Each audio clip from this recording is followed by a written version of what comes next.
How to get all character in Subway Surfer. In this video, I will show you how to unlock character in Subway Surfer and how you can collect them all. The safe and easy way. Let's get started. Open your Subway Surfer application. First, open the game and tap onto the character tab. This is where you will see all the cool characters available. Some characters can be unlocked with coins or keys. You can earn these by playing, watching ads, or collecting daily rewards. Other characters need special items. You can collect these during run or for mystery box.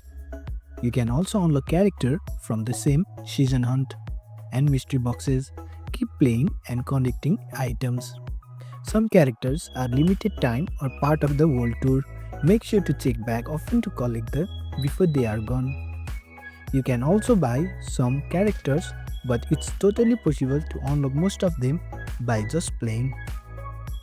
And that's how you unlock character in Subway Surfer. Thanks for watching. If you found this helpful, give it a thumbs up and consider subscribing for more tutorials. Drop a comment if you have question or suggestion for future videos. And don't forget to check out our playlist. See you in the next one.